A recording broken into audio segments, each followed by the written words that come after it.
Hey guys, this is Lauren, but you can call me Elle, and this is Things That Need to Be Said. It's a podcast. So today is Monday, I believe. Yeah, it is Monday. And I put a podcast out, an episode out that I had recorded, I believe it was last week. And for whatever reason, it wouldn't, well, I know the reason, it wouldn't upload. So I just put it out today. But I received a DM from a young lady who I would say we have a great connection. We vibe together well. And she said that, I should I'm paraphrasing. She mentioned me having something to say in the morning times. So I'm like, well, explain. She said, something that I can sip on. Something that I can listen to while drinking my coffee. So I'm like, okay, cool. I don't think I would have anything to say every morning, but this did cross my mind today. And it crosses my mind often. So I said, you know what? Let me record it, put it up as an episode, and hopefully she and anybody else can listen to it, think about it, and, you know, use it or maybe not use it in their life or just give them something to think about. So I had a girlfriend who she passed away in her. I believe she wasn't 35. She was either 35 or about to be 35. So let me tell you something about me. I'm not big on anniversaries of anyone's death and my family or loved ones. I don't get into anniversaries because I just feel like it's something learned and that you should mourn on the day that the person died, which didn't make sense to me. So I think I unconsciously block out when somebody dies. Like I don't even remember how long ago Kali passed away, but I do remember Chloe was in the world, and I think her death affected me more than it probably would have before I had Chloe because now I was a mother and she was a mother. And her son, I can't remember how old Tori was, but he was between maybe 10 and maybe 12 or 13. And what happened was Kali was she had she when she found out she had colon cancer, it was stage 4, and it had started to metastasize. And when she found out, it was just like it was like towards the end. And I would visit her and talk to her, and sometimes I couldn't really fully visit her because it bothered me that she hadn't told her son that she was sick. So, here he is, this young boy, only child. His mother has a terminal illness that's going to take her life sooner than later, and he didn't know. He didn't know. He wasn't given the privilege of having that information for whatever reason. Not for whatever reason. I understand she wanted to protect her son, but you're protecting your son from the inevitable, and you won't be here. So, we would talk, and I would try to push that you need to, tell him, and she wouldn't. And I saw her 1 week before she passed away, and she had gotten pretty small, and it really affected me. And the day that she passed away, I went to go see her before I picked Chloe up from the daycare. And when I tell you what I saw of her is will be forever tattooed in my psyche. It's tattooed on my brain, it's tattooed on my heart. Um, I never really I know people are evil and things are evil, but you never have a face of evil. When I looked at her, I saw what evil was because what the cancer did to her at such a young age is was unfucking believable.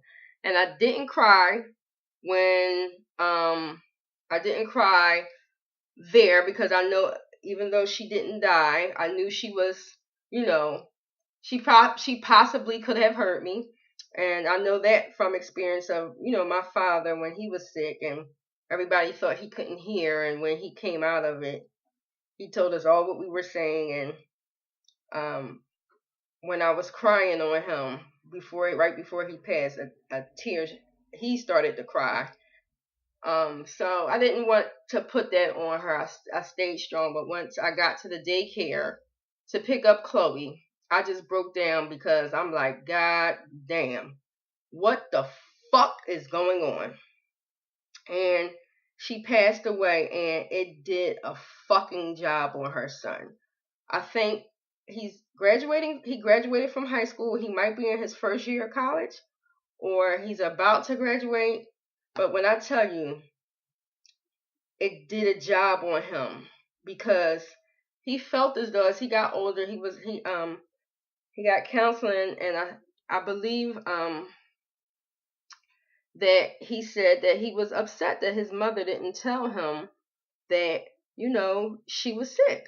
He just thought she had a stomach ache. And I like I said, it's something I knew it would affect him. I felt as though he was cheated out, maybe some precious time he could have had with his mother.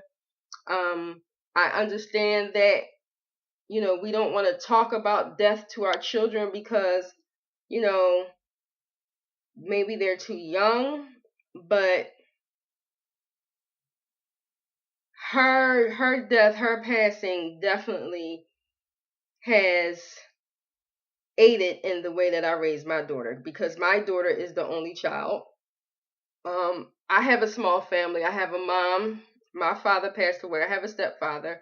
That my mom was with him, since I was 5, so I know him well.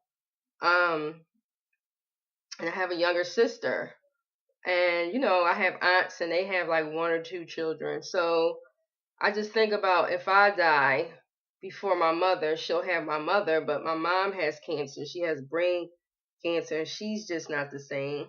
And then she'll have my sister, but I don't know if my sister would really, you know, I'm not going to say that. I don't know. I just don't know if she would really have the full support that she needed if I died. And if I died, I didn't want her to be a shock. So I talk to Chloe about death a lot. Um, when I talk to her, I let her know that, your father and I will not be here for long. Anything could happen to us at any given day. And I just tell her, I just talk, I mean, I give her the real. I give her the real. When I was young, I experienced my father's mother passing away, and my other grandmother, my mother's mother. She's the one who really introduced me to talking about death. Didn't make me feel like I was a fucking weirdo for asking questions about it, because I feel as though the only one thing that is truly guaranteed in this life is death. So why don't we talk about it? And that's always been my approach to to most things, like on a common sense level, on like the simplest level, like how like 3 and 4 year olds ask you questions. They're like, you try to make it so complicated, but when they ask you a question, it's just like, damn, it would be so much easier if we looked through the lenses of a 3 or 4 year old when it comes to our adult lives. But yeah, I talked to her about it, and it makes me think about a whole bunch of different things, like the way we parent nowadays, how coddled children are these days. Everybody gets a trophy because they participated, and I just don't agree with any of that.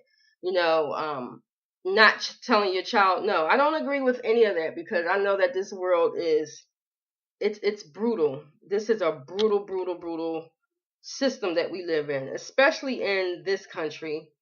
And I think we do a disservice to our children by not giving them the fucking real. And I just don't want my daughter to be out here crazy. Like I don't want her to be like that. It means a lot to me. So, I talk to her about certain things. I have, friends and people, oh, you shouldn't talk about this, or oh, you should let her do this, oh, you should let her do that. I think I'm pretty balanced. You know, she goes to a private school, and in that school they really is a Quaker school, and they really encourage your children to talk conflict and resolution and getting into your feelings and all of that. So she's been at that school since she's been in first grade. She's now in fourth. So sometimes when you see her, she'll be on some quote unquote white kid shit. No, mommy, I don't like that. And I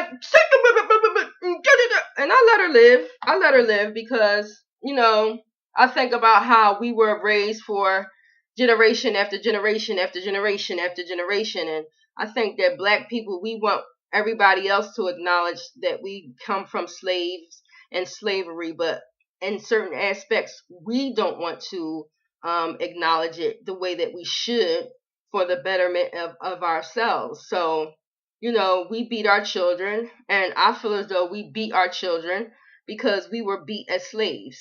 So it was just, it's like the saying goes, the victim becomes the abuser when it comes to like women getting beat or men getting beat. I forget the fucking word of it. I'm tired. It's after 10. My eyes are hurting. So please excuse me if I don't know all the terminology. Try to decipher it for yourself. I don't know what else to tell you because I'm sleepy, but I wanted to get this out. So yeah, uh we we were that's how we were treated. So we raise our children that way. Don't say nothing, and blah blah blah blah blah. And I mean, I get it because sometimes when I'm giving Chloe instructions, she wants to talk it out, and I'm like, no, it's no talking because it could be a life and death situation. I might be telling you to come here to do something to save your life. We live in a fucking hood. At any point, at any random moment, somebody could be pulling out guns and shit. So, it's kind of hard for her to navigate sometimes. But yeah, I try not to beat her, for I try to give her liberties that I didn't have. But in the same aspect, she's spoiled as fuck. She gets whatever she wants. Her father and I aren't together. She's daddy's little girl, his only daughter, his only child, both of our only child. So, he does what he should as a dad. He spoils her rotten, but I just think about like, what if something happens to either one of us and she's out here, she's not going to be able to mourn our death with anyone. She's just out here by herself. And, I just try to be realistic with, her expectations of the world because as parents, we know nobody's going to treat our child the way we treat our child. So I just think, it's kind of arrogant to think you'll be here forever. You'll be here until your child is an adult to see them through because shit happens, man. Anything can happen, and I just feel like we need to learn to tell our children no and not give them everything. Make them work for the things that they get. So they can build character. And one of the parents that I think about, who I thought, man, if she wasn't the way she was, he wouldn't be the great artist that he was. And I'm talking about Ray Charles. We know in the movie when he got young, when he was young, he lost his vision, and I just commend the strength of that mother to, man, not help him. Like, I'm not going to be around to help you. You're going to have to learn to navigate yourself. And she ain't cut him no breaks, man. She ain't cut him no breaks. She ain't help him. He was calling her mama, mama. And she just like, man, listen. And I feel like, that's what we need to do as parents, because these kids, man, with this entitlement is ridiculous. Like, it's so ridiculous. I just think about what I'm doing wrong as a parent. Not really wrong, but like what are we missing? Where did the breakdown come from? With these children, because if something happens to us, they just can't deal with anything. They can't deal with rejection, and if they can't make it, and you know, this, that, and the third. So I think it's something to really think about, and something to, not take for granted. Don't take for granted that you'll be here um, until your child is grown or your children are grown. It's our duty as parents to make sure, whether we're here or we're not, that our children grow up to thrive as, healthy, happy adults, and that the world isn't fair. So nobody's going to treat you the way, mommy and daddy treat you. So I don't know. It's just something to think about. Something I think about all the time. Um, Something I talk about with my daughter often. Um, she's dealt with death in the family already. Her parents, we're older, so our parents are older. She had her father is the youngest out of five, so his siblings are older, and he has a big family, and she's dealt with death, and I've seen how it's affected her, but I think that because I've talked to her openly about it, she has like an understanding about it. So, you know, I feel as though your spirituality should be a choice that you make, because at the end of the day, she is my daughter, but she's not me, and I was given the privilege to choose what felt right to my soul, to my gut. So I feel as though she should have that choice too. I do study and practice. Well, I'm not practicing as much as I should, but I'm a Buddhist, and you know, I don't make her do anything. If she wants to, it's her choice. But she's pretty well versed in Buddhism. She's pretty well versed in as a Jehovah's Witness, because that's how her father was raised, and his mother, teaches her things. So I just pray that that she's strong, and she has a lion spirit. She's fearless, and she just is really proactive with her happiness, no matter who's on this earth with her, whether it's her parents or whether it's just her. I just want her to be a strong individual who really strives to be happy, and who experiences, some true happiness. And as it relates to my girlfriend Kali, I think about her a lot, and I've just learned some valuable lessons, through her life and through her death. And you know, she was a sweet girl, man. She just wanted to be in a relationship, but she held things in. And I used to always say to, we had a mutual friend who was her best friend. That's how I met her. That she was going to worry herself to death. And that's literally what she did. She worried about stuff, and held on to it, and thought about it, and would get sad and sad. And that shit manifested in her gut.